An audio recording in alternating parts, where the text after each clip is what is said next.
Jim Cornette, wrestling is dead. Bullshit, Jim. Wrestling is not dead.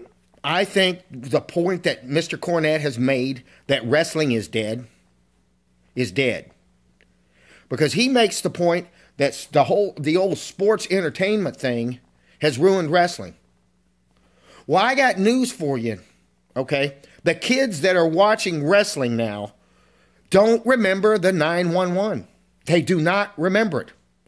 They don't remember September 11th, 2001. September 11th, 2001 was 14 years ago, or as Dusty Rhodes would say, 14 years ago. Think about that.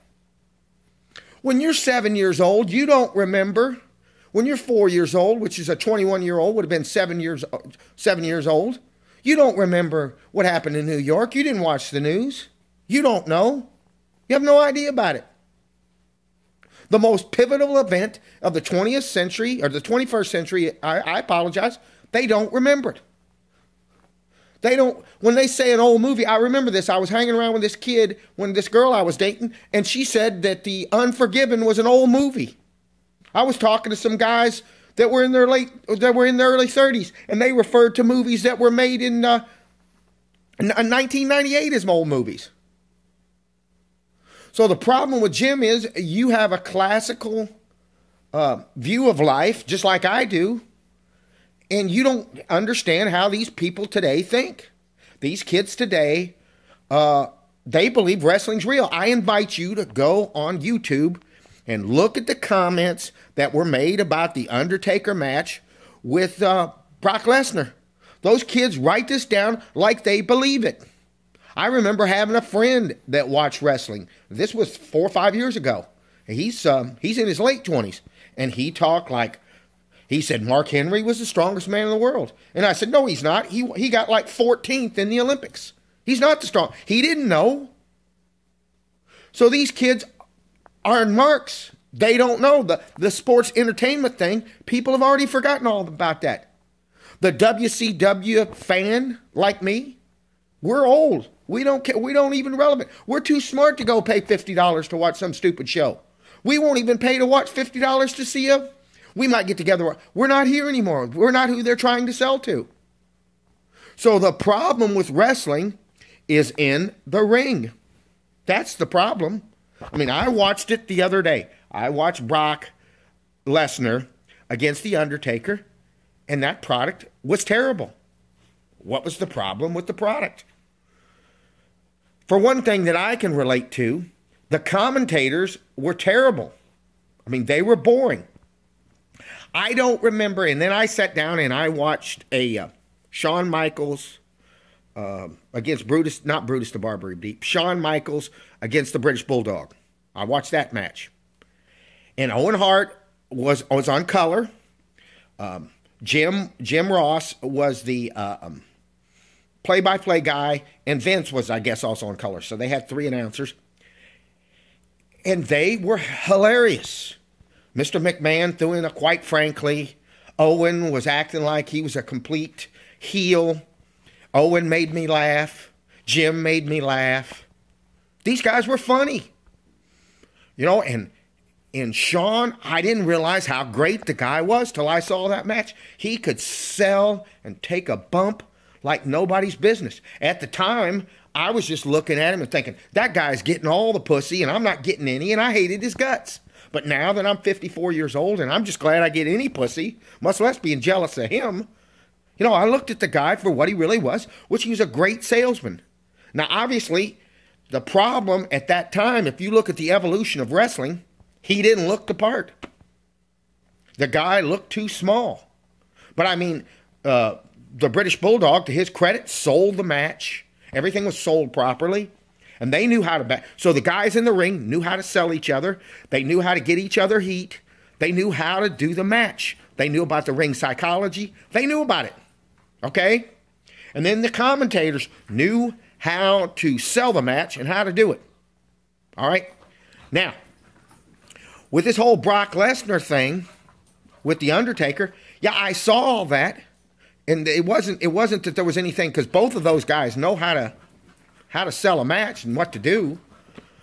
But the commentators were terrible. Every few minutes they'd say, this is the greatest of all time. The greatest of all time. This and that. This and that. I'm sorry, I went back and listened to Bruno Sammartino's matches. And he's quite arguably the greatest wrestler of all. They never said he's the greatest wrestler of all time. They never had to say it. They never had to say, what you're seeing tonight is monumental. You know? It'd be like if you go and see, let's say, Beyonce. They don't have to go and say Beyonce's the hottest chick of all time. Because all you got to do is look at her. She's fine. You don't have to talk about her being, that she's better looking, most beautiful woman ever. I mean, who gives a damn? You know, when I was growing up, the first woman that I was attracted to was Raquel Welch. I didn't even know what it was, and it was beautiful to me. Nobody had to tell me she was, maybe she wasn't. Who gives a shit? Who gives a shit? Who gives a shit if Beyonce is better than, they were both hot. You didn't have to do that. That's all these people did every few minutes. They did not make a joke. I turned it off. They did not make a joke. It wasn't funny. There was only one perspective. It was all straight. You know, all they did was sold the match as how Brock was going to destroy him and how great the Undertaker was every few minutes. There was nothing. There was no counterpunch. There was no counterpoint. No humor. And then they booked this match with John Cena, and they totally destroyed him. These people have no idea what they're doing. So I challenge all you guys out there, like Mr. Pritchard's, the one who just got fired. You guys know how to book a match. Go somewhere and start a territory and start it. Because I assure you, if they put Memphis Wrestling on TV in Memphis again and showed what they did on Saturday and paid for it, it would be popular again. Because TNA, I've watched the product, all they did on TNA was yell and they would talk for 20 minutes before the match would start. Just talk and talk. They didn't know how to run a show. So if they had somebody, go look at that stuff when back in the day, when Jackie Fargo and stuff, you could still sell it. Because what will they will say, like D'Lo Brown said. I saw a shoot-in interview with D'Lo Brown when he saw the NWA wrestling. You know what he called it? He said, Mom, this is real wrestling. That's what I thought. They thought it was real wrestling. And I predict right now, here and now, that one day the M&A will start jobbing and will start faking it because that stuff is boring. Okay, it's boring. A shoot fight is boring. I mean, if you know anything about the history of wrestling, that's why it became wrestling, because shoot fighters like Lou Thesz were boring. It was boring. So they started out where they were shoot fighters. You know, that's why Harley Race was out there, because if somebody didn't get along with the shoot and somebody was faking, he could straighten them out, wise them up.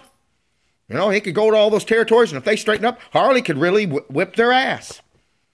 That was what it was all about. So one day that's going to come back because MMA is boring. All right? So what have I said? I've said first that wrestling can come back. They're not doing a good product. These kids are not straightened up anymore. And I predict one day MMA will do the same thing as wrestling. Because the WWE, it's 1 out of 100 people watch it. 1 out of 100. And when I was growing up in Memphis, everybody watched wrestling.